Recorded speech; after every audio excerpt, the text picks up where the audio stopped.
Hi all, ഏവർക്കും PSC tips and ട്രിക്സിൻ്റെ പുതിയൊരു ക്ലാസ്സിലേക്ക് സ്വാഗതം. ഇന്നത്തെ ക്ലാസ്സിൽ നമ്മുടെ SCERT ടെക്സ്റ്റിലെ 10th SCERT ടെക്സ്റ്റിലെ ഒരു ചാപ്റ്ററുമായി റിലേറ്റഡ് ആയിട്ട് കുറച്ച് ക്വസ്റ്റ്യൻസ് ചെയ്യാമെന്ന് കരുതി. നിങ്ങൾ ഇന്നത്തെ ക്ലാസ് ഒന്ന് അനലൈസ് ചെയ്തിട്ട് ഇത്തരത്തിൽ നമുക്ക് ക്ലാസ്സുകൾ ചെയ്താൽ നന്നായിരിക്കും എന്നുള്ള അഭിപ്രായങ്ങളൊന്ന് അറിയിക്കുക കേട്ടോ.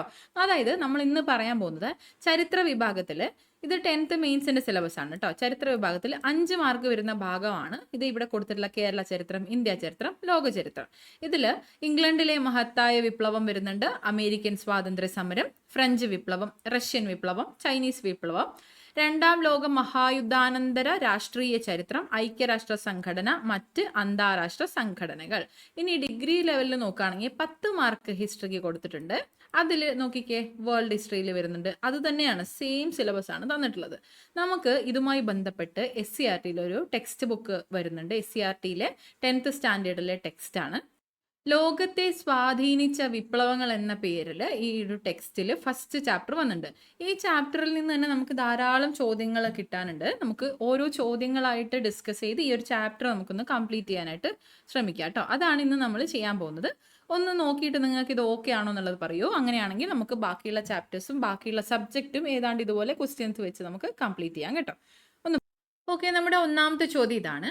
താഴെ പറയുന്നവയിൽ ഏതാണ് അമേരിക്കൻ സ്വാതന്ത്ര്യ സമരവുമായി ബന്ധപ്പെട്ടിരിക്കുന്നത്? 3 ഓപ്ഷൻസ് തന്നിട്ടുണ്ട്. ഇതാണ് നമ്മുടെ ചോദ്യം. പക്ഷെ ചോദ്യം നോക്കുന്നതിന് മുന്നേ നമുക്ക് അമേരിക്കൻ സ്വാതന്ത്ര്യ സമരത്തെക്കുറിച്ച് ടെക്സ്റ്റിൽ നിന്ന് റെഫർ ചെയ്തിട്ട് വരാം കേട്ടോ. ഈ ഒരു ചാപ്റ്ററിൽ നമ്മൾ പ്രധാനമായും 5 തരം വിപ്ലവങ്ങൾ അല്ലെങ്കിൽ 5 തരം സ്വാതന്ത്ര്യ സമരമാണ് പഠിക്കുന്നത്. 5 തരമല്ല, 1 അമേരിക്കൻ സ്വാതന്ത്ര്യ സമരം, 2 ഫ്രഞ്ച് വിപ്ലവം, 3 ലാറ്റിൻ അമേരിക്കൻ, 4 റഷ്യൻ, 5 ചൈനീസ് വിപ്ലവം. ഓക്കെ, ഈ ഒരു ചാപ്റ്ററിൽ തന്നെ ഈ 5 ടോപ്പിക്കും നമുക്ക് പഠിക്കാനുണ്ട്. നമുക്ക് അമേരിക്കൻ സ്വാതന്ത്ര്യ സമരത്തെക്കുറിച്ചാണ് ചോദ്യം വന്നിട്ടുള്ളത്. അപ്പോൾ അതാദ്യം കംപ്ലീറ്റ് ചെയ്യാം. ഓക്കെ, അമേരിക്കൻ സ്വാതന്ത്ര്യ സമരം എന്താണ് ഇവിടെ പ്രധാനമായിട്ടും പഠിക്കാനുള്ളത്? പ്രാതിനിധ്യമില്ലാതെ നികുതിയില്ല എന്നതാണ്. പ്രാതിനിധ്യമില്ലാതെ നികുതിയില്ല. ഏത് സമരവുമായി ബന്ധപ്പെട്ടതാണ് ഈ ഒരു മുദ്രാവാക്യം എന്നൊക്കെ ചോദ്യം കണ്ടിട്ടുണ്ടാവും അല്ലേ നിങ്ങൾ? ഓക്കെ, നോക്കാം. 18ാം നൂറ്റാണ്ടിന്റെ 2ാം പകുതിയിൽ വടക്കേ അമേരിക്കയുടെ വിവിധ ഭാഗങ്ങളിൽ മുഴങ്ങിക്കേട്ട മുദ്രാവാക്യമായിരുന്നു പ്രാതിനിധ്യമില്ലാതെ നികുതിയില്ല എന്നത്.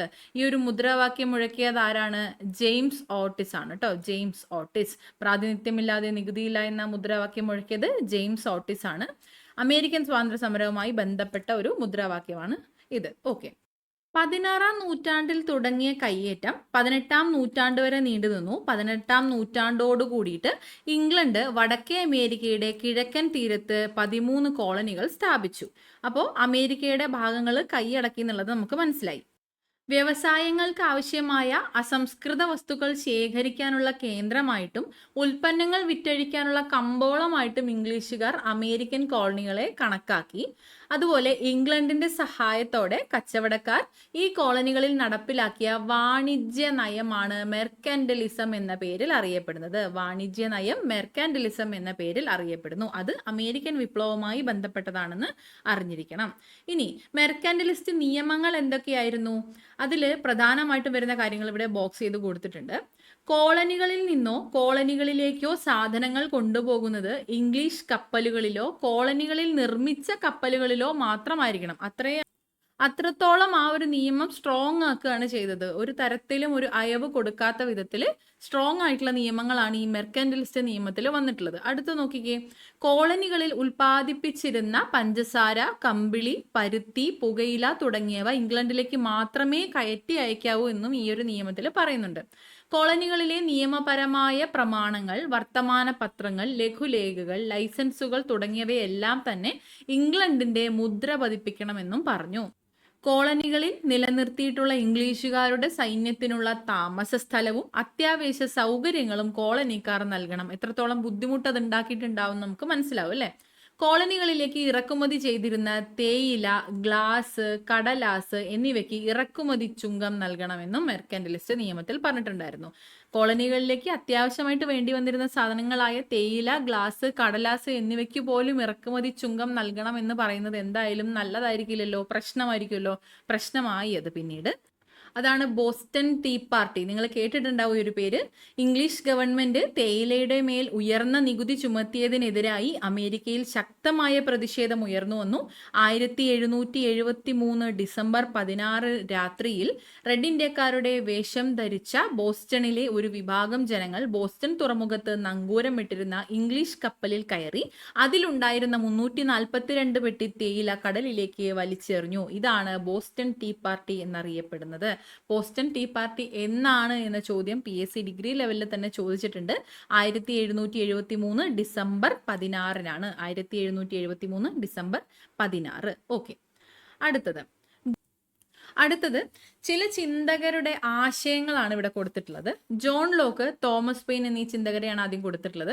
മനുഷ്യന് ചില മൗലിക അവകാശങ്ങളുണ്ട്, അതിനെ ഹനിക്കാൻ ഒരു ഗവൺമെന്റിനും അവകാശമില്ല എന്ന് അഭിപ്രായപ്പെട്ടത് ജോൺ ലോക്കാണ്. മനുഷ്യന് ചില മൗലിക അവകാശങ്ങളുണ്ട്, അതിനെ ഹനിക്കാൻ ഒരു ഗവൺമെന്റിനും അവകാശമില്ല. അടുത്തത് തോമസ് പെയിൻ. ഏതെങ്കിലും വിദേശ ശക്തിക്ക്, അതായത് ഇംഗ്ലണ്ടിന്, ഈ വൻകര വടക്കേ അമേരിക്ക ദീർഘകാലം കീഴടക്കി കഴിയണമെന്നത് യുക്തിക്ക് നിരക്കുന്നതല്ല എന്ന് അഭിപ്രായപ്പെട്ടത് തോമസ് പെയിൻ ആണ്. അപ്പോൾ ജോൺ ലോക്ക്, തോമസ് പെയിൻ എന്നിവരെ നമ്മൾ കണ്ടു, ആശയങ്ങളും കണ്ടു. അപ്പോൾ എത്രത്തോളം പ്രശ്നങ്ങളാണ് ഇപ്പോൾ അവിടെ നിലനിൽക്കുന്നത് എന്നുള്ളത് നമുക്ക് മനസ്സിലായി. അതേ തുടർന്ന് മാതൃരാജ്യമായ ഇംഗ്ലണ്ടിന്റെ നയങ്ങൾക്കും നിയമങ്ങൾക്കുമെതിരെ പ്രതികരിക്കാനായി ജോർജിയ ഒഴികെയുള്ള കോളനികളുടെ പ്രതിനിധികൾ 1774 ഫിലാഡൽഫിയയിൽ സമ്മേളിച്ചു. ഇതിൽ ജോർജിയ പങ്കെടുത്തിട്ടില്ല കേട്ടോ. ഈ ഒരു സമ്മേളനം ഒന്നാം കോണ്ടിനെന്റൽ കോൺഗ്രസ് എന്നാണ് അറിയപ്പെട്ടത്. ഒന്നാം കോണ്ടിനെന്റൽ കോൺഗ്രസ്. ഈ ഒരു ഒന്നാം കോണ്ടിനെന്റൽ കോൺഗ്രസിനെ തുടർന്ന്, ഈ ഒരു സമ്മേളനത്തെ തുടർന്ന് രാജാവിന് നിവേദനം സമർപ്പിക്കുകയാണ്. കോളനി ജനത ഇംഗ്ലണ്ടിലെ രാജാവിന് നിവേദനം സമർപ്പിച്ചു. എന്തൊക്കെ പറഞ്ഞിട്ട്? നിയന്ത്രണങ്ങൾ നീക്കണമെന്നും തങ്ങളുടെ അധികാരമില്ലാതെ നികുതി ചുമത്തരുതെന്നും ആവശ്യപ്പെട്ടുകൊണ്ട് കോളനി ജനത ഇംഗ്ലണ്ടിലെ രാജാവിന് നിവേദനം നൽകി. എന്നാൽ രാജാവ് ജനങ്ങളെ അടിച്ചമർത്തുന്നതിനായിട്ട് സൈന്യത്തെ അയക്കുകയും അതേ തുടർന്ന് ഇംഗ്ലണ്ടും കോളനികളും തമ്മിലുള്ള യുദ്ധത്തിന് ഇത് വഴിതെളിക്കുകയും ചെയ്തു. അതേ തുടർന്നാണ് 1775 രണ്ടാം കോണ്ടിനെന്റൽ കോൺഗ്രസ് ഉണ്ടാവുന്നത്. ഒന്നാം കോണ്ടിനെന്റൽ കോൺഗ്രസ് 1774 തൊട്ടടുത്ത വർഷം 1775 ഫിലാഡൽഫിയയിൽ തന്നെയാണ് രണ്ടാം കോണ്ടിനെന്റൽ കോൺഗ്രസ് ചേരുന്നത്. ഈ രണ്ടാം കോണ്ടിനെന്റൽ കോൺഗ്രസ്സിൽ ജോർജ് വാഷിംഗ്ടണിനെ കോണ്ടിനെന്റൽ സൈന്യത്തിന്റെ തലവനായിട്ട് തിരഞ്ഞെടുത്തു. ഈ ഒരു സമയത്താണ് തോമസ് പെയിൻ, നമ്മൾ നേരത്തെ കണ്ടില്ലേ ഒരു ആശയം ഉന്നയിച്ചിട്ടുള്ള ചിന്തകൻ തോമസ് പെയിൻ, അദ്ദേഹത്തിന്റെ കോമൺ സെൻസ് എന്ന ലഘുലേഖയിലൂടെ ഇംഗ്ലണ്ടിൽ നിന്ന് വേർപിരിയുകയാണ് അമേരിക്കക്കാരെ സംബന്ധിച്ച് വിവേകപൂർവമായ പ്രവൃത്തി എന്ന് പ്രഖ്യാപിച്ചത്. അപ്പൊ ഇവിടുത്തെ ചോദ്യം എന്ന് പറയുന്നത് തോമസ് പെയിനിൻ്റെതാണ് കോമൺ സെൻസ് എന്ന ലഘുലേഖ എന്നുള്ളതാണ്. തോമസ് പെയിനിൻ്റെതാണ് കോമൺ സെൻസ് എന്ന ലഘുലേഖ. ഓക്കെ, അപ്പോൾ ഈ ഒരു ലഘുലേഖയിലാണ് പറഞ്ഞത് അമേരിക്കക്കാരെ സംബന്ധിച്ച് വിവേകപൂർവമായ പ്രവൃത്തി എന്താണ്? ഇംഗ്ലണ്ടിൽ നിന്ന് വേർപിരിഞ്ഞു പോവുക എന്നതാണ്. അതേ തുടർന്ന് തൊട്ടടുത്ത വർഷം 1776 ജൂലൈ 4 അമേരിക്കൻ കോണ്ടിനെന്റൽ കോൺഗ്രസ് ലോക പ്രശസ്തമായ സ്വാതന്ത്ര്യ പ്രഖ്യാപനം നടത്തി. 1776 ജൂലൈ 4. ഈ ഒരു സ്വാതന്ത്ര്യ പ്രഖ്യാപനത്തോടെ ഇംഗ്ലണ്ടും അമേരിക്കൻ കോളനികളും തമ്മിലുള്ള ആരംഭിച്ച ഒരു യുദ്ധം 1781 വരെ ആയി. ഈ ഒരു യുദ്ധത്തിന്റെ കാലാവധി എന്ന് പറയുന്നത് 1781 ഈ ഒരു യുദ്ധം അവസാനിച്ചു.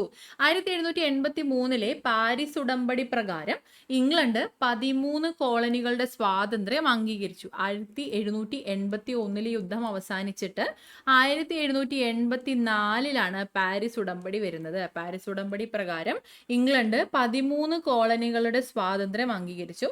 തുടർന്ന് ഫിലാഡൽഫിയ തന്നെ ചേർന്ന ഭരണഘടനാ സമ്മേളനം ജെയിംസ് മാഡിസന്റെ നേതൃത്വത്തിൽ അമേരിക്കയ്ക്കായി ഭരണഘടന തയ്യാറാക്കി. അതിനെ തുടർന്നാണ് അമേരിക്കയുടെ ഭരണഘടന തയ്യാറാക്കുന്നത്. ആരുടെ നേതൃത്വത്തിൽ?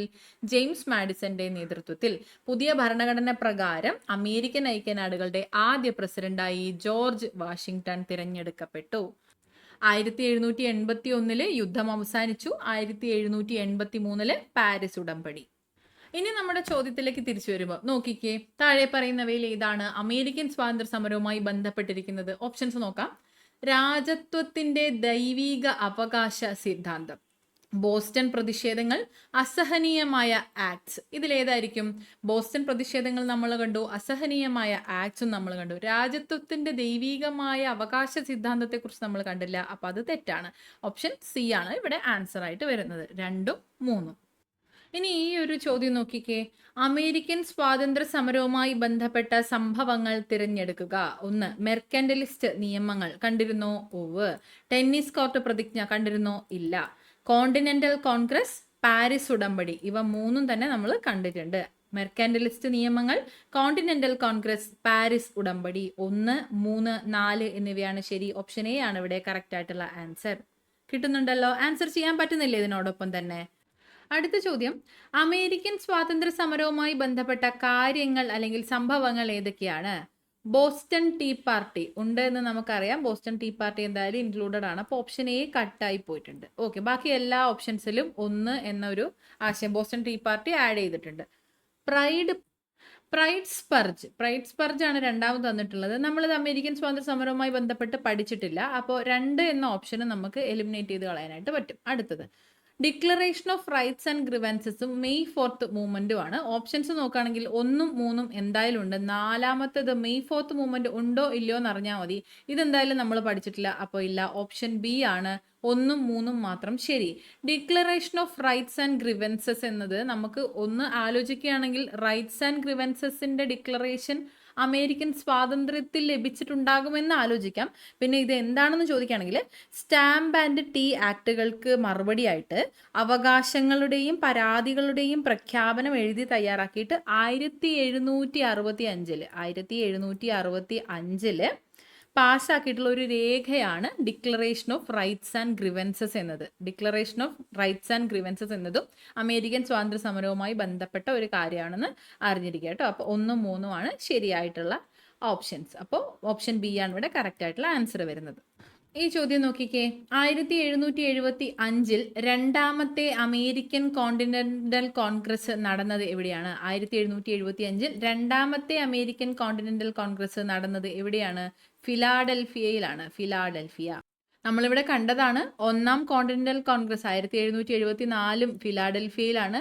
2ാം കോണ്ടിനെന്റൽ കോൺഗ്രസും 1775 ഫിലാഡൽഫിയയിൽ തന്നെയാണ്. അപ്പോൾ അവിടെ നമ്മുടെ ആൻസർ എന്താണ്? ഫിലാഡൽഫിയയാണ്. അടുത്ത ചോദ്യം, താഴെ കൊടുത്തിരിക്കുന്ന പ്രസ്താവനകളിൽ ശരിയല്ലാത്തത് ഏതാണ്? നമുക്ക് ഓപ്ഷൻസ് നോക്കുന്നതിന് മുന്നേ ഇത് ഫ്രഞ്ച് വിപ്ലവവുമായി ബന്ധപ്പെട്ടൊരു ചോദ്യം ആയതുകൊണ്ട് ആ ഒരു പോർഷൻ കംപ്ലീറ്റ് ചെയ്തിട്ട് വരാം. താരതമ്യേന ചോദ്യങ്ങൾ കൂടുതൽ വരുന്നൊരു ഭാഗമാണ് ഫ്രഞ്ച് വിപ്ലവം. നോക്കാം. ഞാനാണ് രാഷ്ട്രം. രാജാവിന്റെ അധികാരങ്ങളെല്ലാം ദൈവം നൽകിയതാണ്. അതിനാൽ രാജാവിനെ ചോദ്യം ചെയ്യാൻ ദൈവത്തിന് മാത്രമേ അധികാരമുള്ളൂ എന്ന് അഭിപ്രായപ്പെട്ടത് ലൂയി 14 കേട്ടോ. ഞാനാണ് രാഷ്ട്രം എന്ന് അഭിപ്രായപ്പെട്ടത് ലൂയി 14. എനിക്ക് ശേഷം പ്രളയം എന്ന് അഭിപ്രായപ്പെട്ടത് ലൂയി 15. നിങ്ങൾക്ക് റൊട്ടിയില്ലെങ്കിൽ എന്താ കേക്ക് തിന്നുകൂടെ എന്ന് ചോദിച്ചത് മേരി അന്റോയിനേറ്റ് ആണ്. മേരി അന്റോയിനേറ്റ്. നിങ്ങൾക്ക് റൊട്ടിയില്ലെങ്കിൽ എന്താ കേക്ക് തിന്നുകൂടെ എന്ന് പറഞ്ഞത് മേരി അന്റോയിനേറ്റും. എനിക്ക് ശേഷം പ്രളയം എന്ന് പറഞ്ഞത് ലൂയി 15. ഞാനാണ് രാഷ്ട്രം എന്ന് പറഞ്ഞത് ലൂയി 14. ഓക്കെ, ഫ്രഞ്ച് സമൂഹത്തെ പൊതുവെ 3 എസ്റ്റേറ്റുകളായിട്ടാണ് തരംതിരിച്ചിട്ടുണ്ടായിരുന്നത്, 3 തട്ടുകളായിട്ട്.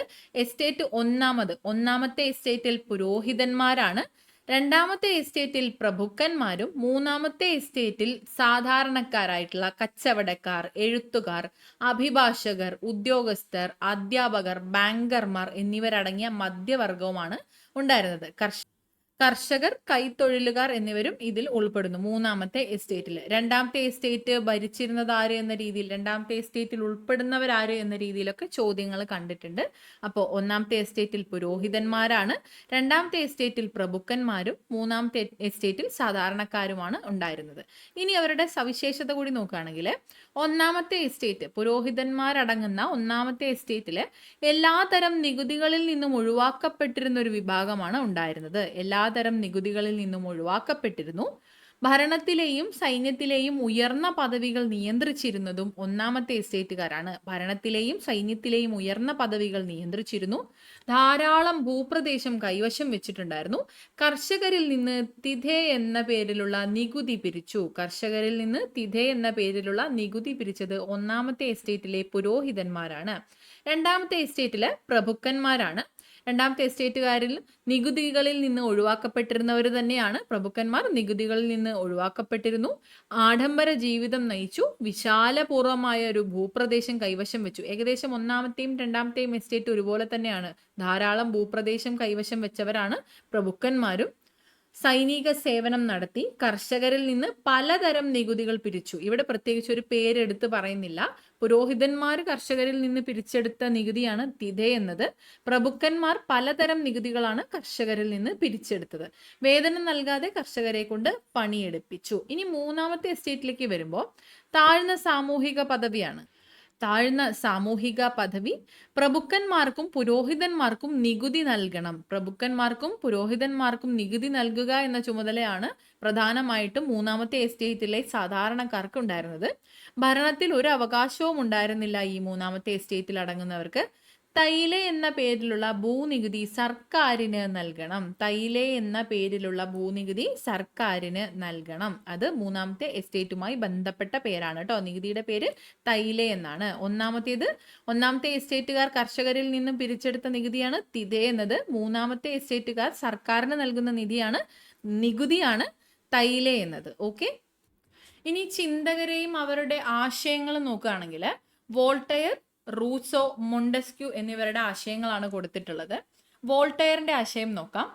പുരോഹിതന്മാരുടെ ചൂഷണത്തെ പരിഹസിച്ചു, യുക്തിചിന്ത, സമത്വം, മനുഷ്യസ്നേഹം എന്നിവ പ്രോത്സാഹിപ്പിച്ചു. പുരോഹിതന്മാരുടെ ചൂഷണത്തെ പരിഹസിച്ചു, യുക്തിചിന്ത, സമത്വം, മനുഷ്യസ്നേഹം എന്നിവ പ്രോത്സാഹിപ്പിച്ചു. റൂസോയുടെ ആശയം സ്വതന്ത്രമായി ജനിക്കുന്ന മനുഷ്യൻ എവിടെയും ചങ്ങലയിലാണ് എന്ന പ്രസ്താവനയിലൂടെ സ്വാതന്ത്ര്യത്തിന്റെ പ്രാധാന്യം വ്യക്തമാക്കിയത് റൂസോയാണ്. സ്വതന്ത്രമായി ജനിക്കുന്ന മനുഷ്യൻ എവിടെയും ചങ്ങലയിലാണ് എന്ന് അഭിപ്രായപ്പെട്ടത് റൂസോയാണ്.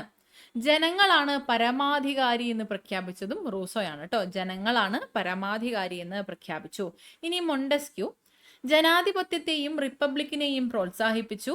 ഗവൺമെന്റിനെ നിയമനിർമ്മാണം, കാര്യനിർവഹണം, നീതിന്യായം എന്നീ വിഭാഗങ്ങളായി തിരിക്കണമെന്ന് വാദിച്ചതും മൊണ്ടസ്ക്യൂ ആണ്. ഓക്കെ, ജനാധിപത്യത്തെയും റിപ്പബ്ലിക്കിനെയും പ്രോത്സാഹിപ്പിച്ചു. ഗവൺമെന്റിനെ നിയമനിർമ്മാണം, കാര്യനിർവഹണം, നീതിന്യായം എന്നീ വിഭാഗങ്ങളായി തിരിക്കണമെന്ന് വാദിച്ചു.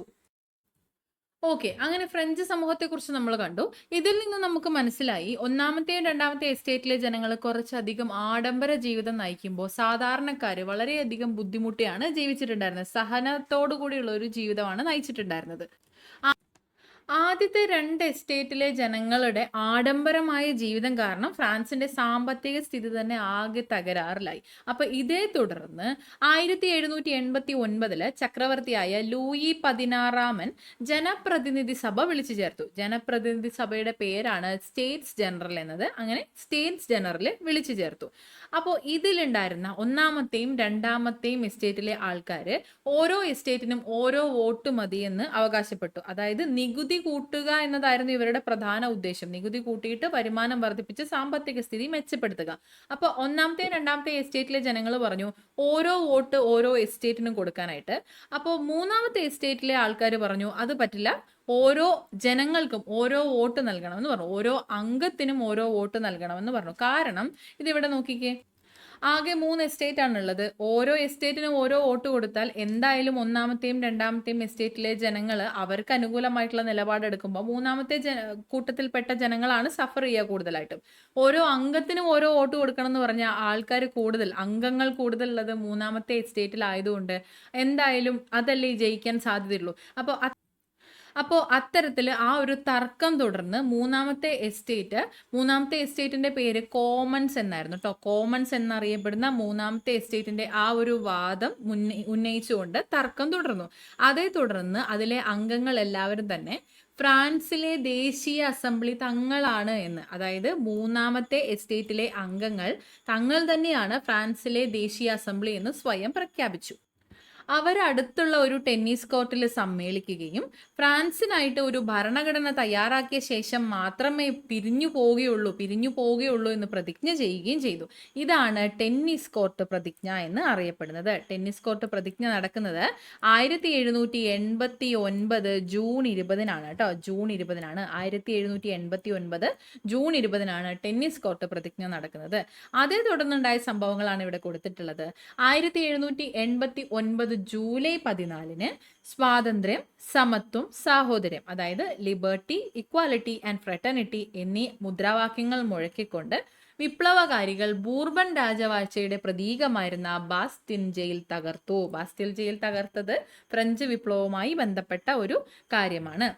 1789 ജൂലൈ 14 സ്വാതന്ത്ര്യം, സമത്വം, സാഹോദര്യം എന്നീ മുദ്രാവാക്യങ്ങൾ മുഴക്കിയ വിപ്ലവം ഏതാണ് എന്ന് PSC ചോദിച്ചിട്ടുണ്ട്. ഫ്രഞ്ച് വിപ്ലവമാണ്.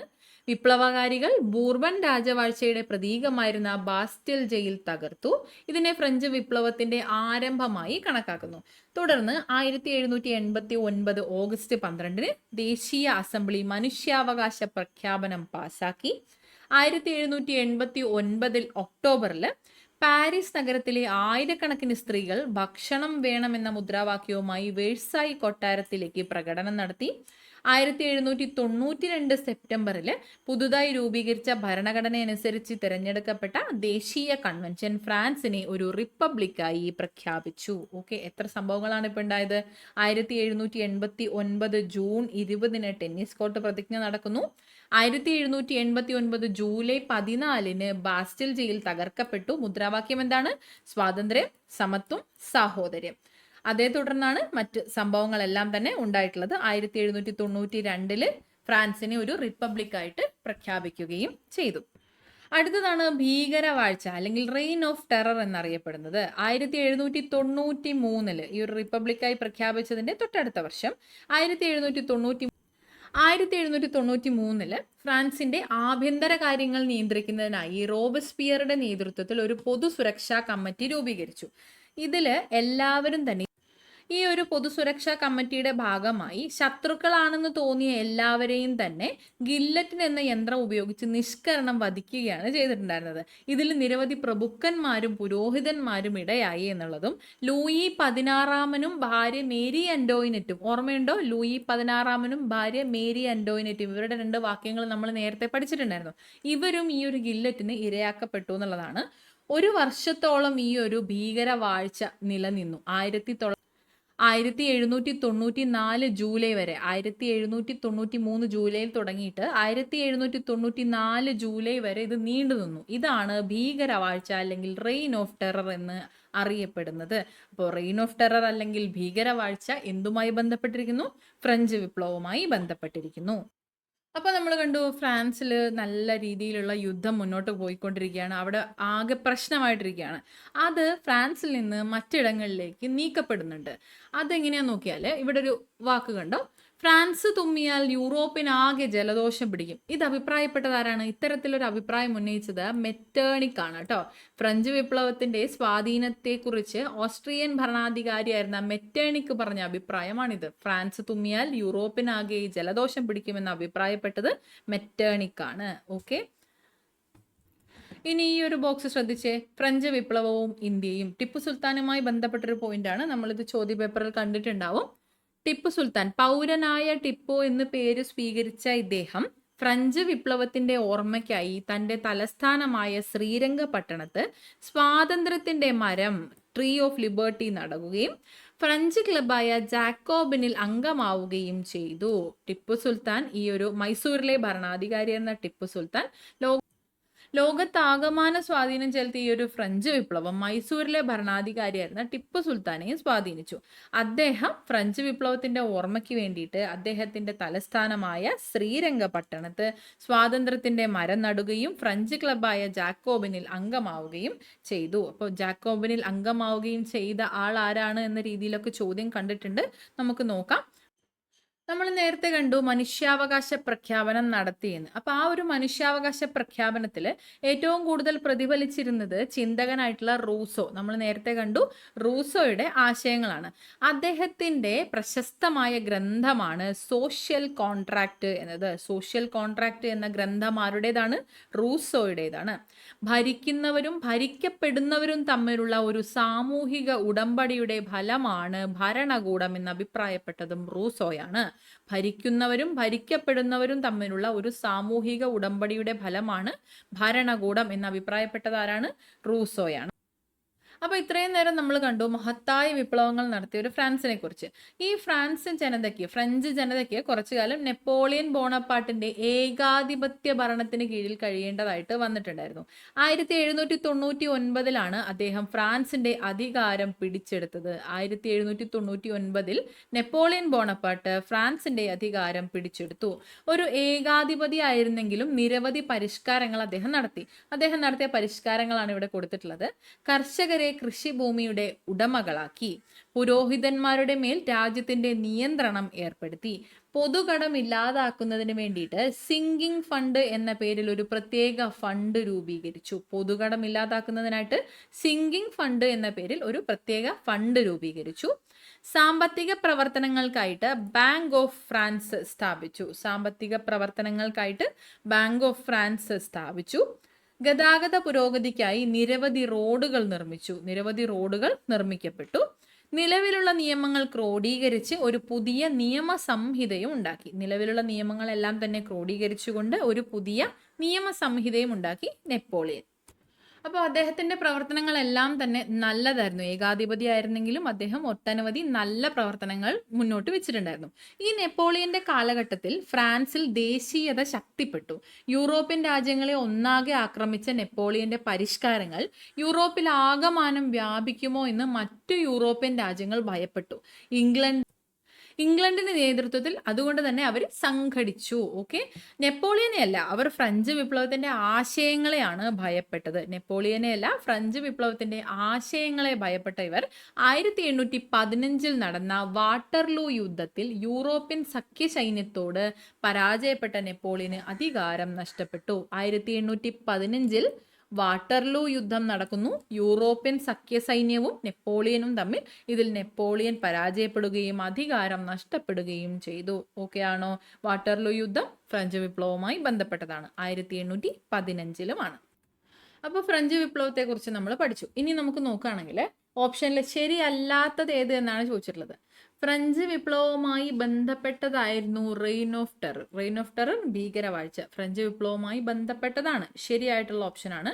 അപ്പോൾ ശരിയല്ലാത്തതാണ് ചോദിച്ചിട്ടുള്ളത്. 1 ഉൾപ്പെടുന്ന 2 ഓപ്ഷൻസ് നമുക്ക് ക്യാൻസൽ ചെയ്യാം. രണ്ടാമത്തത്, ബ്ലഡി സൺഡേ അമേരിക്കൻ വിപ്ലവവുമായി ബന്ധപ്പെട്ടിരിക്കുന്നു. രക്തരൂക്ഷിതമായ ഞായറാഴ്ച എന്നത് അമേരിക്കൻ വിപ്ലവവുമായി ബന്ധപ്പെട്ട് നമ്മൾ പഠിച്ചിട്ടില്ല. അപ്പോൾ 2 ഉൾപ്പെടുന്നില്ല എന്നും നമുക്ക് മനസ്സിലായി. അതിൽ നിന്ന് നമുക്ക് ആൻസർ കിട്ടി. 2ഉം 4ഉമാണ് ശരിയല്ലാത്തത്. അപ്പോൾ ഇത് തെറ്റാണ്. മൂന്നാമത്തെ സ്റ്റേറ്റ്മെന്റ് ശരിയാണ്. 1688 ഇംഗ്ലണ്ടിൽ മഹത്തായ വിപ്ലവം നടന്നു. 1688 ഇംഗ്ലണ്ടിൽ മഹത്തായ വിപ്ലവം നടന്നു എന്നത് നമ്മൾ കണ്ടു. അടുത്ത ചോദ്യം നോക്കാം. 18ാം നൂറ്റാണ്ടിൽ താഴെ പറയുന്ന തത്വചിന്തകരിൽ ആരാണ് ഈ പ്രസിദ്ധമായ വാക്കുകൾ പറഞ്ഞത്? മനുഷ്യൻ സ്വതന്ത്രനായി ജനിക്കുന്നു, പക്ഷെ എല്ലായിടത്തും ചങ്ങലയിലാണ്. എന്ന ആശയം മുന്നോട്ട് വെച്ചത് ആരാണ്? റൂസോയാണ്. ജീൻ ജാക്വസ് റൂസോ 18ാം നൂറ്റാണ്ടിലെ ചിന്തകനാണ്. മനുഷ്യൻ സ്വതന്ത്രനായി ജനിക്കുന്നു, പക്ഷെ എല്ലായിടത്തും ചങ്ങലയിലാണ് എന്ന് അഭിപ്രായപ്പെട്ടത് gene Jacques റൂസോയാണ്.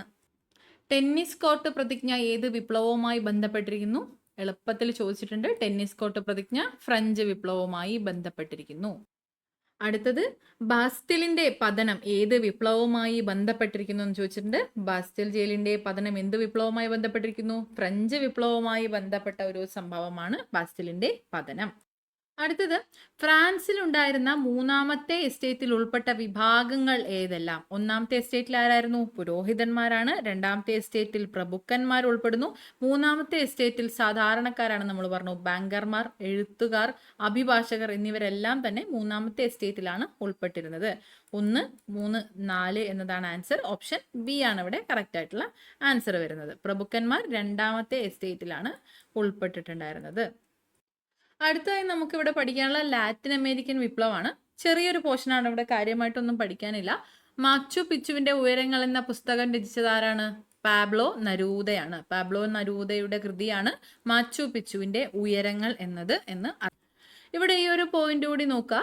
Jose de San Martin Francisco de Miranda, Simon Bolivar എന്നിവരുടെ നേതൃത്വത്തിലുണ്ടായ വിപ്ലവത്തിലൂടെ ലാറ്റിൻ അമേരിക്കൻ രാജ്യങ്ങൾ സ്വതന്ത്രമാകാൻ തുടങ്ങി എന്നത്. ഈ ഒരു പേരുകൾ Jose de San Martin, Francisco de Miranda, Simon Bolivar എന്നിവർ ലാറ്റിൻ അമേരിക്കൻ രാജ്യങ്ങളുടെ സ്വാതന്ത്ര്യ സമരവുമായി ബന്ധപ്പെട്ട പേരുകളാണെന്ന് അറിഞ്ഞിരിക്കാം.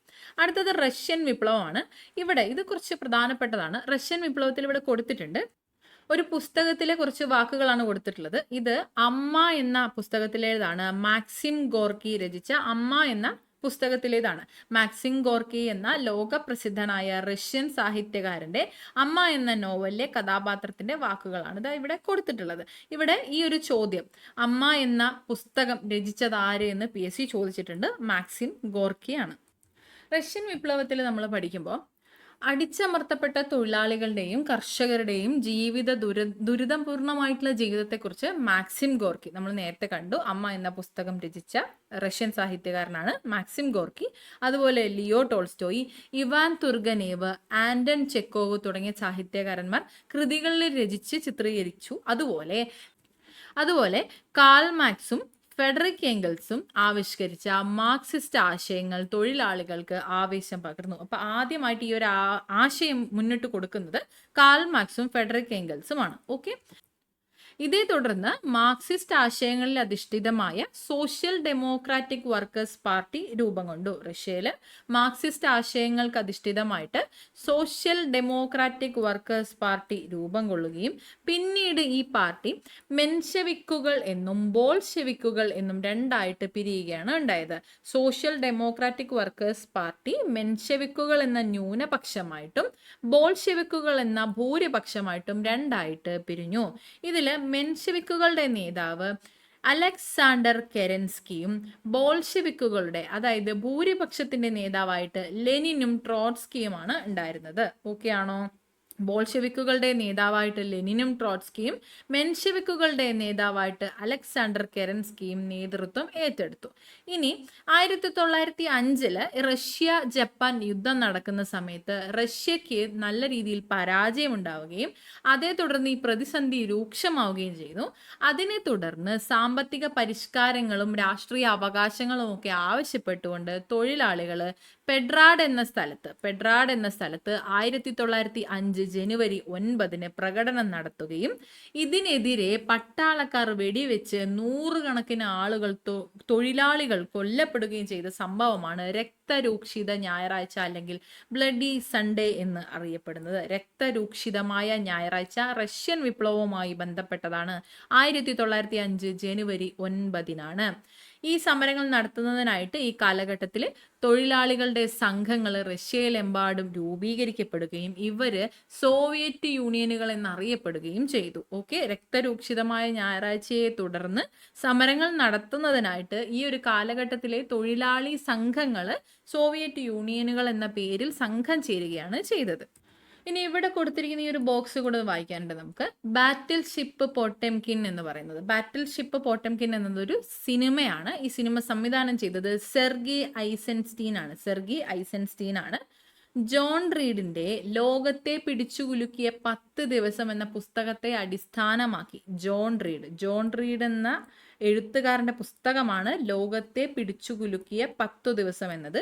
ഈ ഒരു പുസ്തകത്തെ അടിസ്ഥാനമാക്കിയാണ് സെർഗി ഐസൻസ്റ്റീൻ എന്ന ഇദ്ദേഹം ബാറ്റിൽ ഷിപ്പ് പോട്ടെംകിൻ എന്ന ഈ ഒരു സിനിമ നിർമ്മിച്ചിട്ടുള്ളത്. ഓക്കെ ആണല്ലോ? ഇതിൽ 4 പോയിന്റ്സ് ആണ്.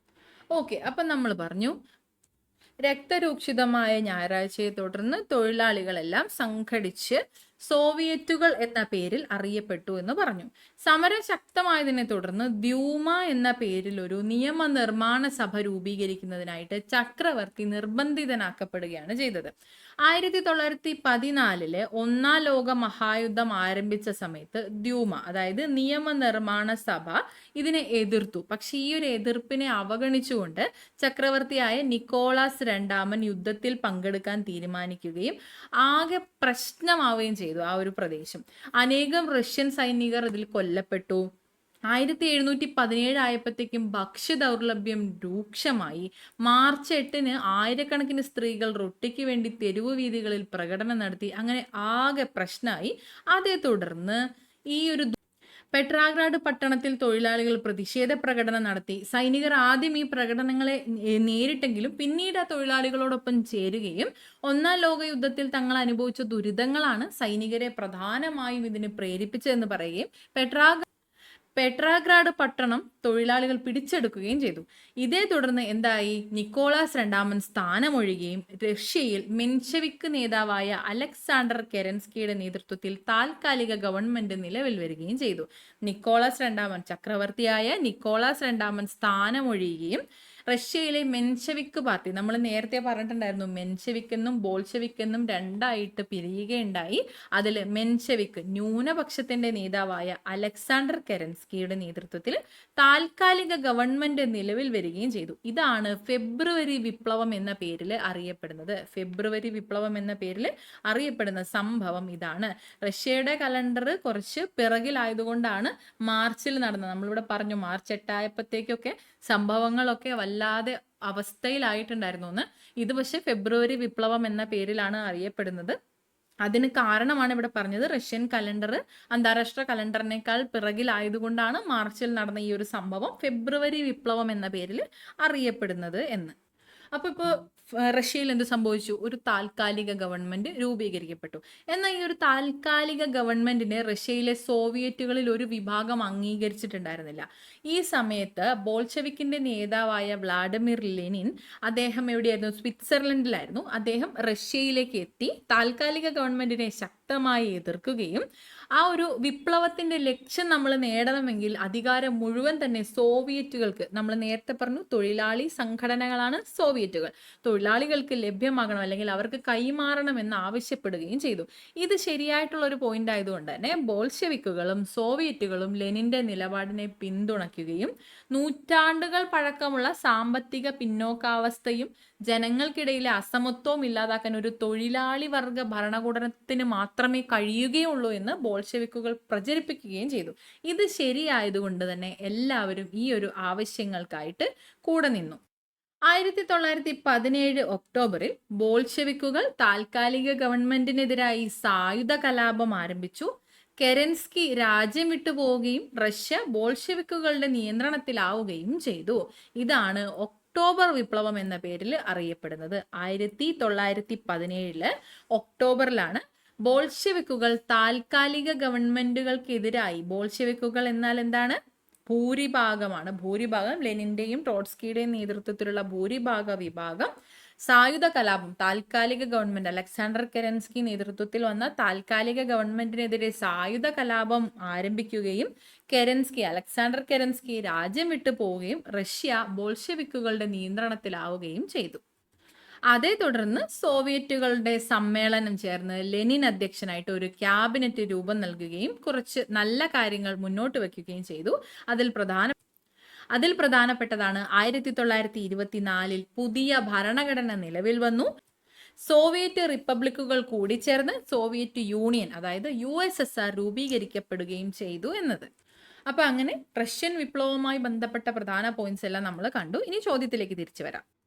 താഴെ പറയുന്നവയിൽ ഏതാണ് 1917 റഷ്യൻ വിപ്ലവവുമായി ബന്ധപ്പെട്ടത്?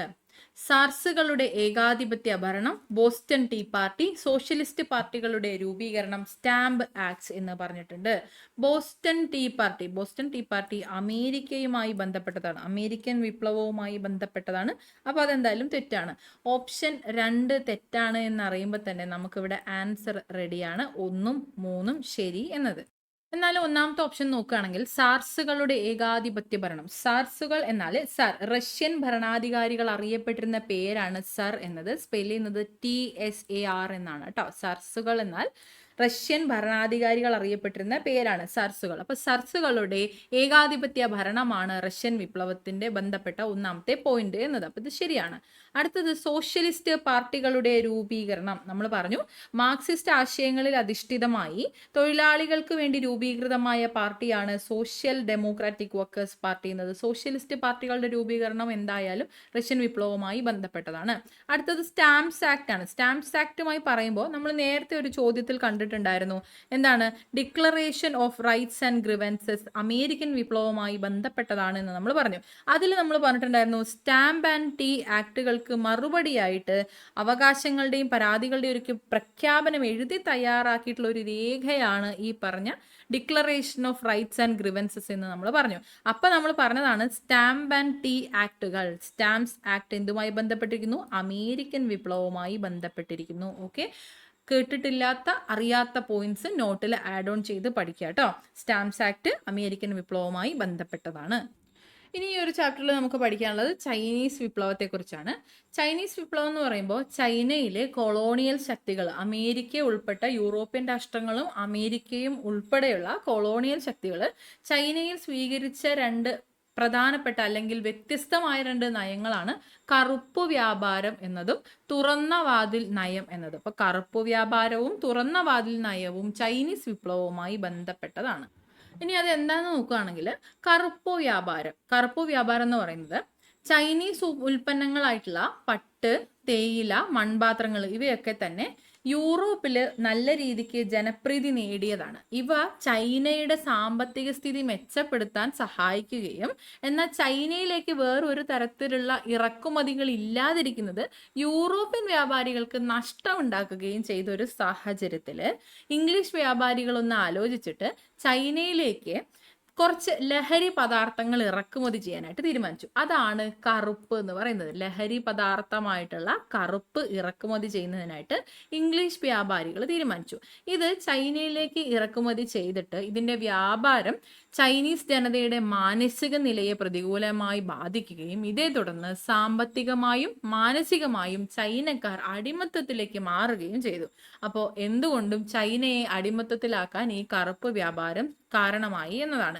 രണ്ടാമത്തേത് തുറന്ന വാതിൽ നയമാണ്. തുറന്ന വാതിൽ നയം എന്ന് പറയുമ്പോൾ യൂറോപ്യൻ രാജ്യങ്ങൾക്ക് ചൈനയിൽ നല്ല രീതിയിലുള്ള വ്യാപാരം നടത്തുന്നതിനുള്ള ഒരു അനുകൂല സാഹചര്യമായിരുന്നു ഒരു 19-ാം നൂറ്റാണ്ടിന്റെ അവസാനമൊക്കെ ആകുമ്പോഴത്തേക്കും ഉണ്ടായിരുന്നത്.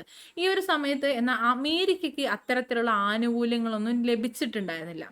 ഇതേ തുടർന്ന് അമേരിക്കക്കാർ എന്തായാലും വെറുതെ ഇരിക്കില്ല. അമേരിക്കൻ സ്റ്റേറ്റ് സെക്രട്ടറി ആയിട്ടുള്ള അമേരിക്കൻ സ്റ്റേറ്റ് സെക്രട്ടറി ആയിരുന്ന ജോൺ ഹേ പ്രഖ്യാപിച്ച ഒരു നയമാണ് തുറന്ന വാതിൽ നയം എന്നത്. ഈ ഒരു വാക്കിൽ പറയുന്നത് പോലെ തന്നെ ചൈനയുടെ കമ്പോളങ്ങൾ എല്ലാ രാജ്യങ്ങൾക്കും തുല്യ അവകാശവും അവസരവും ഉണ്ടാക്കണമെന്നുള്ള അമേരിക്കയുടെ വാദമാണ് തുറന്ന വാതിൽ നയം എന്ന് പറയുന്നത്. അതായത് അമേരിക്കയ്ക്ക് ചൈനയിൽ ഇടപെടാൻ അവസരം ഉണ്ടാക്കുക എന്ന ലക്ഷ്യത്തോടു കൂടി കൊണ്ടുവന്ന നയമാണ് തുറന്ന വാതിൽ നയം. ഓക്കെ ആണല്ലോ. ചൈനയുടെ ആ ഒരു സിറ്റുവേഷൻ നമുക്ക് മനസ്സിലായി. ചൈനയിൽ ഭരിച്ചിരുന്ന ഈ ഒരു സാഹചര്യത്തിൽ ചൈനയിൽ ഭരിച്ചിരുന്ന മഞ്ചു രാജവംശം ഈ ഒരു വിദേശ ഇടപെടലിനെയും അതുപോലെ വിദേശ ആധിപത്യത്തിനെയും ഒക്കെ അനുകൂലിച്ചുകൊണ്ടുള്ള നിലപാടാണ് സ്വീകരിച്ചത്. പക്ഷേ എന്നാൽ എല്ലാവർക്കും അത് ഓക്കെ ആയിരിക്കില്ലല്ലോ. അപ്പൊ ചൈനയിൽ പ്രവർത്തിച്ചിരുന്ന ചില രഹസ്യ സംഘടനകൾ ഇതിനെതിരെ ഒരു കലാപം സംഘടിപ്പിച്ചു. 1900 ഒരു കലാപം സംഘടിപ്പിച്ചു. ഇത് ബോക്സർ കലാപം എന്നറിയപ്പെട്ടു. ബാറ്റിൽ ഓഫ് ബക്സാർ അല്ല, അത് വേറെ തന്നെയാണ്. ബോക്സർ കലാപം എന്നത് ചൈനീസ് വിപ്ലവവുമായി ബന്ധപ്പെട്ടതാണെന്ന് അറിഞ്ഞിരിക്കണം. 1900 ഇവരുടെ മുദ്ര ബോക്സർമാരുടെ മുഷ്ടിയായിരുന്നു. ഓക്കെ, ബോക്സേഴ്സിന്റെ മുദ്രയായിട്ടുള്ള മുഷ്ടിയായിരുന്നു ഇവരുടെ ഈ ഒരു ബോക്സർ കലാപത്തിന്റെ മുദ്ര എന്നത്. 1900 കലാപം സംഘടിപ്പിച്ചത്. ചൈനയിൽ ഭരിച്ചിരുന്ന മഞ്ചു രാജവംശത്തിനെതിരായി ചൈനയിൽ പ്രവർത്തിച്ചിരുന്ന രഹസ്യ സംഘടനകൾ പ്രവർത്തിച്ച അല്ലെങ്കിൽ പ്രഖ്യാപിച്ച ഒരു യുദ്ധമായിരുന്നു ഇത്. ഓക്കെ, ഇത് പിന്നീട് പരാജയപ്പെടുകയാണ് ചെയ്തത്. വലിയ കാര്യമായിട്ടുള്ള വിജയമൊന്നും കാണാനായിട്ട് കഴിഞ്ഞില്ല. പക്ഷെ എന്നാൽ തുടർന്ന് വന്ന എല്ലാ വിപ്ലവങ്ങൾക്കും ഒരു ശക്തി പകരുന്നതിനായിട്ട് ഈ ഒരു ബോക്സർ കലാപത്തിന് കഴിഞ്ഞിട്ടുണ്ട്. 1911 ഡോക്ടർ സന്യാത് സെന്നിന്റെ നേതൃത്വത്തിൽ മഞ്ചു രാജഭരണത്തിനെതിരായി ചൈനയിൽ വിപ്ലവം നടന്നു.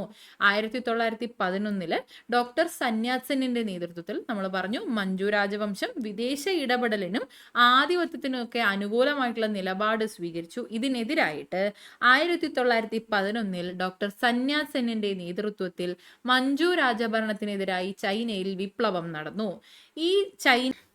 ഈ ഒരു വിപ്ലവം ചൈനയിൽ രാജവാഴ്ചയ്ക്ക് അന്ത്യം കുറിക്കുകയും ഇദ്ദേഹത്തിന്റെ സന്യാത് സെന്നിന്റെ നേതൃത്വത്തിൽ കുമിങ്ദാങ് പാർട്ടി ഒരു റിപ്പബ്ലിക്കൻ ഭരണമായിട്ട് സ്ഥാപിക്കപ്പെടുകയും ചെയ്തു.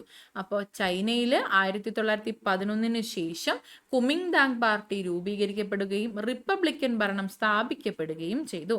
ഇദ്ദേഹം മുന്നോട്ട് വെച്ച 3 ആശയങ്ങളാണ് ദേശീയത, ജനാധിപത്യം, സോഷ്യലിസം എന്നിവ. ദേശീയത, ജനാധിപത്യം, സോഷ്യലിസം എന്നീ ആശയങ്ങൾ മുന്നോട്ട് വെച്ചത് സന്യാസനാണ്. ചൈനീസ് വിപ്ലവവുമായി ബന്ധപ്പെട്ടിരിക്കുന്നു. അതേ തുടർന്ന് റഷ്യയുടെ സഹായം വിവിധ മേഖലകളിൽ ചൈനയ്ക്ക് ലഭിച്ചു. അതായത് കൃഷിയുടെയും വ്യവസായത്തിന്റെയും പുരോഗതിക്ക് ആവശ്യമായിട്ടുള്ള നടപടികൾ കുമിങ്താങ് പാർട്ടി സ്വീകരിക്കുന്നതിനോടൊപ്പം തന്നെ റഷ്യയുടെ സഹായം വിവിധ മേഖലകളിൽ ചൈനയ്ക്ക് ലഭിക്കുകയും ചൈനീസ് കമ്മ്യൂണിസ്റ്റ് പാർട്ടി എന്നൊരു പാർട്ടി രൂപീകൃതമാവുകയും ചെയ്തു. ആദ്യകാലങ്ങളിൽ ഈ ഒരു കുമിങ്താങ്ങുകൾ, നമ്മൾ നേരത്തെ പറഞ്ഞ കുമിങ്താങ് പാർട്ടിയും ഈ കമ്മ്യൂണിസ്റ്റുകളും സഹകരിച്ച് പ്രവർത്തിച്ച് മുന്നോട്ട് പോവുകയും എന്നാൽ കുമിങ്താങ് പാർട്ടിയുടെ സ്ഥാപകനായ സന്യാത് സെന്നിന്റെ മരണത്തെ തുടർന്ന് ചിയാങ് കൈഷക്കിന്റെ ഭരണം നിലവിൽ വരികയും അതോടുകൂടി ഈ ഒരു സഹകരണം, കമ്മ്യൂണിസ്റ്റ് പാർട്ടിയുമായിട്ടുള്ള സഹകരണം അവസാനിക്കുകയും ചെയ്തു എന്നാണ് പറയുന്നത്. ചിയാങ് കൈഷക്കാണ് പിന്നീടുള്ള ഭരണ തലവൻ. അപ്പോൾ ഇതുവരെ ഉണ്ടായിരുന്നത് പോലെയല്ല, ചിയാങ് കൈഷക്കിന്റെ ഭരണത്തിൽ ഒരുപാട് മാറ്റങ്ങളാണ് ചൈനയിൽ കാണാൻ പറ്റുക. നല്ല രീതിയിലല്ല. ചിയാങ് കൈഷക്ക് ചൈനയിൽ ഒരു സൈനിക ഏകാധിപത്യ ഭരണത്തിനാണ് തുടക്കം കുറിച്ചത്. സൈനിക ഏകാധിപത്യ ഭരണത്തിന് തുടക്കം കുറിച്ചത് ചിയാങ് കൈഷക്കാണ്. അതേ തുടർന്ന് കമ്മ്യൂണിസ്റ്റുകളുമായുള്ള സഹകരണം ഉപേക്ഷിക്കുകയും അദ്ദേഹം അമേരിക്ക അടക്കമുള്ള വിദേശ ശക്തികൾക്ക് ചൈനയിൽ യഥേഷ്ടം ഇടപെടാൻ അവസരം ഒരുക്കുകയും ചെയ്തു. അപ്പൊ അവിടുത്തെ ഒരു സ്ഥിതി എന്നത് വളരെ മോശമാവാണ് ചെയ്തത്. ആ ഒരു സമയത്താണ് ചൈനീസ് കമ്മ്യൂണിസ്റ്റ് പാർട്ടിയുടെ നേതാവായിട്ട് മാവോ സേതുങ് ഉയർന്നു വരുന്നത്. ഈ ഒരു സമയം ചൈനീസ് കമ്മ്യൂണിസ്റ്റ് പാർട്ടിയുടെ നേതാവായിട്ട് മാവോ സേതുങ് ഉയർന്നു വന്നു. 1934 കമ്മ്യൂണിസ്റ്റുകൾ മാവോ സേതുങ്ങിന്റെ നേതൃത്വത്തിൽ തെക്കൻ ചൈനയിലെ കിയാങ്സിൽ നിന്ന് ഒരു യാത്ര ആരംഭിച്ചു. നിരവധി പ്രതിബന്ധങ്ങൾ തരണം ചെയ്തുകൊണ്ടുള്ള അതിസാഹസികമായ ഈ യാത്ര വടക്കു പടിഞ്ഞാറ് യനാനിൽ അവസാനിച്ചു.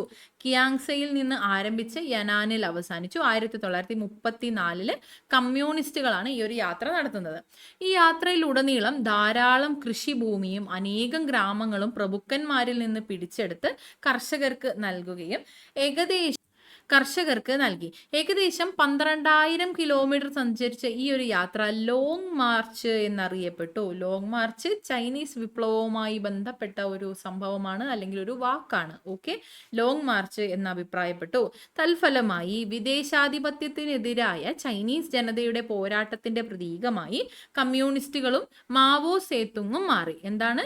വിദേശാധിപത്യത്തിനെതിരായ ചൈനീസ് ജനതയുടെ പോരാട്ടത്തിന്റെ പ്രതീകമായിട്ട് കമ്മ്യൂണിസ്റ്റുകളും മാവോ സേതുങ്ങും ശക്തമായി മാറി എന്നുള്ളത് നമുക്ക് മനസ്സിലാക്കാം. അദ്ദേഹത്തിന്റെ നേതൃത്വത്തിലുള്ള ചുവപ്പു സേന കുമിങ്താങ് ഭരണത്തിന്റെ കേന്ദ്രം കൈക്കലാക്കിയതിനെ തുടർന്ന് ചിയാങ് കൈഷക്ക് തായ്വാനിൽ രാഷ്ട്രീയ അഭയം തേടി. ചിയാങ് കൈഷക്ക് തായ്വാനിലേക്ക് രാഷ്ട്രീയ അഭയം തേടി പോയി. 1949 ഒക്ടോബർ 1 ചൈന മാവോ സേതുങ്ങിന്റെ നേതൃത്വത്തിൽ ജനകീയ ചൈന റിപ്പബ്ലിക്കായി മാറി. 1949 ഒക്ടോബർ 1 ചൈന മാവോ സേതുങ്ങിന്റെ നേതൃത്വത്തിൽ ജനകീയ ചൈന റിപ്പബ്ലിക്കായി മാറി. അപ്പോൾ നമ്മൾ ഈ ഒരു ചാപ്റ്ററിൽ ലോകത്തെ മാറ്റിമറിച്ച വിപ്ലവങ്ങൾ കണ്ടു. അമേരിക്കൻ സ്വാതന്ത്ര്യ സമരം, ഫ്രഞ്ച് വിപ്ലവം, ലാറ്റിൻ അമേരിക്കൻ വിപ്ലവം, റഷ്യൻ വിപ്ലവം, ചൈനീസ് വിപ്ലവം. അമേരിക്കൻ സ്വാതന്ത്ര്യ സമരം ഇംഗ്ലണ്ടിന്റെ കോളനി വാഴ്ചയ്ക്കെതിരായിട്ടായിരുന്നു. George Washington, Thomas Jefferson, Thomas Paine എന്നിവരാണ് പ്രധാനപ്പെട്ട നേതാക്കന്മാർ. ഫ്രഞ്ച് വിപ്ലവത്തില് സ്വേച്ഛാധിപത്യത്തിനും ഫ്യൂഡൽ വ്യവസ്ഥയ്ക്കും എതിരായിട്ടാണ് ഫ്രഞ്ച് വിപ്ലവം വന്നത്. വോൾട്ടയർ, റൂസോ, മൊണ്ടസ്ക്യൂ ആശയങ്ങൾ നമ്മൾ കണ്ടതാണ്. ലാറ്റിൻ അമേരിക്കൻ വിപ്ലവം സ്പെയിനിന്റെയും പോർച്ചുഗലിന്റെയും ആധിപത്യത്തിനെതിരായി. ഫ്രാൻസിസ്കോ മിരാൻഡ, സൈമൺ ബൊലീവർ, ജോസേ ഡി സാൻ മാർട്ടിൻ. റഷ്യൻ വിപ്ലവം രാജവാഴ്ചയ്ക്കും ഫ്യൂഡൽ വ്യവസ്ഥയ്ക്കും എതിരായിട്ടാണ്. കെരൻസ്കി, ലെനിൻ, ട്രോട്സ്കി എന്നിവരാണ് നേതാക്കൾ. ചൈനീസ് വിപ്ലവം വിദേശാധിപത്യത്തിനും ഫ്യൂഡൽ വ്യവസ്ഥയ്ക്കും മഞ്ചു രാജവംശത്തിനും എതിരായിട്ടായിരുന്നു. സന്യാത് സെന്നും മാവോ സേതുങ്ങുമാണ് നേതാക്കൾ. കണ്ടല്ലോ, ക്ലിയർ ആണല്ലോ, ഏകദേശം ഒരു ഐഡിയ കിട്ടിയല്ലോ. നമ്മൾ നേരത്തെ കണ്ട ഈ ഒരു ചോദ്യത്തില് ഈ ഒരു സ്റ്റേറ്റ്മെന്റ്, 4ാമത്തെ സ്റ്റേറ്റ്മെന്റ് തെറ്റിയത് എങ്ങനെയാണെന്ന് ക്ലിയർ ആണല്ലോ. 1949 ചൈനയിൽ ദേശീയ വിപ്ലവം പൊട്ടിപ്പുറപ്പെട്ടു എന്നതാണ് സ്റ്റേറ്റ്മെന്റ്. അത് തെറ്റാണെന്ന് നമ്മൾ കണ്ടതാണ്. 1949 ആകുമ്പോഴത്തേക്കും ചൈന റിപ്പബ്ലിക്കായി മാറിക്കഴിഞ്ഞു. അപ്പൊ എന്തായാലും ഈ ഒരു സ്റ്റേറ്റ്മെന്റ് തെറ്റാണ്. ഈ ചോദ്യം നോക്കിക്കേ, ചൈനയിൽ ചരിത്രപരമായ ലോങ് മാർച്ചിന് നേതൃത്വം നൽകിയത് ആരാണ്? ചൈനയിൽ ചരിത്രപരമായ ലോങ് മാർച്ചിന് നേതൃത്വം നൽകിയത് മാവോ സേത്തുങ് ആണ്. Mao Zedong. SCERTയിലെ 10th സ്റ്റാൻഡേർഡിലെ ഒരു ടെക്സ്റ്റിൽ ഒരു ചാപ്റ്റർ മാത്രമാണ് നമ്മളിപ്പോൾ കംപ്ലീറ്റ് ചെയ്തിട്ടുള്ളത്. അതോടുകൂടി പോർഷൻ കംപ്ലീറ്റ് ആയി എന്നതിന് അർത്ഥമില്ല, ഒത്തിരി പോയിന്റ്സ് നമുക്ക് കിട്ടി എന്നുള്ളതാണ്. ഈ ഒരു ക്വസ്റ്റ്യൻ നമുക്ക് ചെയ്തു നോക്കാം. താഴെ കൊടുത്തിരിക്കുന്ന ഏത് പ്രസ്താവന അല്ലെങ്കിൽ പ്രസ്താവനകളാണ് ശരിയായിട്ടുള്ളത്? ഷുഗർ ആക്ട് അമേരിക്കൻ വിപ്ലവവുമായി ബന്ധപ്പെട്ടിരിക്കുന്നു. ഗ്രീൻ റിബൺ ക്ലബ്ബ് ഇംഗ്ലീഷ് വിപ്ലവവുമായി ബന്ധപ്പെട്ടിരിക്കുന്നു. 3 പീപ്പിൾസ് പ്രിൻസിപ്പിൾസ് ചൈനീസ് വിപ്ലവവുമായി ബന്ധപ്പെട്ടിരിക്കുന്നു. 10 days that shook the world French വിപ്ലവവുമായി ബന്ധപ്പെട്ടിരിക്കുന്നു. ആകെ കൂടെ കൺഫ്യൂഷൻ ആവുകയാണെങ്കിൽ ഒന്ന് ശ്രദ്ധിച്ചു വായിക്കുക. 10 days that shook the world, ലോകത്തെ പിടിച്ചുകുലുക്കിയ 10 ദിവസം, ഒരു പുസ്തകം, അതുമായി ബന്ധപ്പെട്ട ഒരു സിനിമ, അതിൻ്റെ പേര് എല്ലാം നമ്മൾ പഠിച്ചിട്ടുണ്ടായിരുന്നു. ഇവിടെയാണ് റഷ്യൻ വിപ്ലവവുമായി ബന്ധപ്പെട്ടാണ്. ജോൺ റീഡിന്റെ പുസ്തകമാണ് ലോകത്തെ പിടിച്ചുകുലുക്കിയ 10 ദിവസം, 10 days that shook the world എന്നത്. അത് ഫ്രഞ്ച് വിപ്ലവവുമായിട്ട് ബന്ധപ്പെട്ടതല്ല, റഷ്യൻ വിപ്ലവവുമായി ബന്ധപ്പെട്ടതാണ്, നമ്മൾ പഠിച്ചതാണ്. അതിൽ നിന്ന് നമുക്ക് എലിമിനേറ്റ് ചെയ്യുകയാണെങ്കിൽ 3 ഓപ്ഷൻസ് എലിമിനേറ്റഡ് ആയി. നോക്കിക്കേ, 4 എന്നത് ബാക്കി എല്ലാ ഓപ്ഷൻസിലും ഉണ്ട്. ആൻസർ ഇവിടെ എ ആണ്. 1, 2, 3 ശരിയായിട്ടുള്ളത്. അപ്പോൾ നിങ്ങളുടെ നോട്ടിൽ ഈ പോയിന്റ്സ് ഇല്ലെങ്കിൽ ആഡ് ചെയ്ത് വെക്കുക. ഷുഗർ ആക്ട് അമേരിക്കൻ വിപ്ലവവുമായി ബന്ധപ്പെട്ടിരിക്കുന്നു. ഗ്രീൻ റിബൺ ക്ലബ്ബ് ഇംഗ്ലീഷ് വിപ്ലവവുമായി ബന്ധപ്പെട്ടിരിക്കുന്നു. 3 പീപ്പിൾസ് പ്രിൻസിപ്പിൾസ് ചൈനീസ് വിപ്ലവവുമായി ബന്ധപ്പെട്ടതാണ്. ഓക്കെ ആണോ? ഷുഗർ ആക്ട് അമേരിക്കൻ വിപ്ലവം, ഗ്രീൻ റിബൺ ക്ലബ്ബ് ഇംഗ്ലീഷ് വിപ്ലവവുമായി ബന്ധപ്പെട്ടിരിക്കുന്നു. 3 പീപ്പിൾസ് പ്രിൻസിപ്പിൾസ് ചൈനീസ് വിപ്ലവവുമായി ബന്ധപ്പെട്ടതാണ്. അടുത്ത ചോദ്യം, താഴെ പറയുന്ന ഏതു പ്രസ്താവനയാണ് ശരിയായിട്ടുള്ളത്? ഓപ്ഷൻസ് നോക്കാം. ടെന്നീസ് കോർട്ട് പ്രതിജ്ഞ അല്ലെങ്കിൽ ടെന്നീസ് കോർട്ട് സത്യം ഫ്രഞ്ച് വിപ്ലവവുമായി ബന്ധപ്പെട്ടിരിക്കുന്നു. ശരിയായിട്ടുള്ള പ്രസ്താവനയാണ്. ഓപ്ഷൻ 1 എല്ലാത്തിലും ഉണ്ടോ? ഇല്ല. ഓപ്ഷൻ സി നമുക്ക് എലിമിനേറ്റ് ചെയ്ത് കളയാനായിട്ട് പറ്റും. രണ്ടാമത്തെ നോക്കുകയാണെങ്കിൽ ടെയ്ലി, ടിറ്റെ, ഗബല്ലെ എന്നീ പദങ്ങൾ ഫ്രഞ്ച് വിപ്ലവ കാലത്ത് ഫ്രാൻസിൽ നികുതിയെ സൂചിപ്പിക്കാൻ ഉപയോഗിച്ചിരുന്നു. ശരിയാണോ? നമ്മൾ തിഥേ എന്നതും തൈലെ എന്നതും 2 പദങ്ങളല്ലേ കണ്ടിട്ടുള്ളൂ. തിഥേ എന്നതും ടൈലെ, അത് നമുക്ക് വേണമെങ്കിൽ ടെയ്ലി എന്നും തിത്തെ എന്നും. ഗബല്ലെ എന്തായാലും നമ്മൾ കേട്ടിട്ടില്ല, അപ്പൊ അതെന്തായാലും തെറ്റാണ്. അപ്പൊ രണ്ടാമത്തെ ഓപ്ഷൻ പോയി കഴിഞ്ഞാൽ നമുക്ക് ആൻസർ കിട്ടും കേട്ടോ. ഓപ്ഷൻ 2 ക്യാൻസൽ ചെയ്ത് കഴിഞ്ഞാൽ നമുക്ക് ആൻസർ കിട്ടും. ബാക്കി കൂടി നോക്കാം. The friend of our country, the friend of our country എന്നത് ഫ്രഞ്ച് വിപ്ലവ കാലത്തെ വിമതരുടെ ജേണലായിരുന്നു. The friend of our country എന്നത് ഫ്രഞ്ച് വിപ്ലവ കാലത്തെ വിമതരുടെ ജേണലായിരുന്നു. പ്രൈഡ്സ് പർജ് ഫ്രഞ്ച് വിപ്ലവവുമായി ബന്ധപ്പെട്ടിരിക്കുന്നു. അതും ശരിയാണ്. പ്രൈഡ്സ് പർജ് ഫ്രഞ്ച് വിപ്ലവവുമായി ബന്ധപ്പെട്ടതാണ്. The friend of our country എന്നത് ഫ്രഞ്ച് വിപ്ലവ കാലത്തെ വിമതരുടെ ജേണലായിരുന്നു എന്നത് നോട്ടിൽ ആഡ് ചെയ്ത് വെക്കുക കേട്ടോ. അപ്പോൾ ഇത്രയും ചോദ്യങ്ങൾ, ഇത്രയും കാര്യങ്ങളാണ് ഇന്നത്തെ ക്ലാസ്സിൽ നമ്മൾ ഡിസ്കസ് ചെയ്യാനായിട്ട് ഉദ്ദേശിച്ചിട്ടുണ്ടായിരുന്നത്. ഇത്തരത്തിൽ ക്ലാസ്സുകൾ മുന്നോട്ട് കൊണ്ടുപോയാൽ മതിയോ, അതോ ചോദ്യങ്ങളും ഉത്തരങ്ങളും മാത്രമായിട്ട് നമ്മൾ പോർഷൻ കംപ്ലീറ്റ് ചെയ്യണോ, എന്താണ് എന്നുള്ളത് നിങ്ങൾക്ക് കൺവീനിയൻ്റ് ആയ രീതി നിങ്ങൾ ഒന്ന് അനലൈസ് ചെയ്ത ശേഷം കമൻസിൽ അറിയിക്കുക കേട്ടോ. നമുക്ക് പ്രകാരം വേണോ ക്ലാസ്, അതുപോലെ നമുക്ക് ചെയ്യാവുന്നതാണ്. അപ്പോൾ എല്ലാവരും നന്നായിട്ട് പഠിക്കുക, നന്നായിട്ട് റിവൈസ് ചെയ്യുക, കൂടുതൽ ചോദ്യങ്ങൾ ചെയ്യാനായിട്ട് ശ്രമിക്കുക. എല്ലാവർക്കും താങ്ക് യു സോ മച്ച്.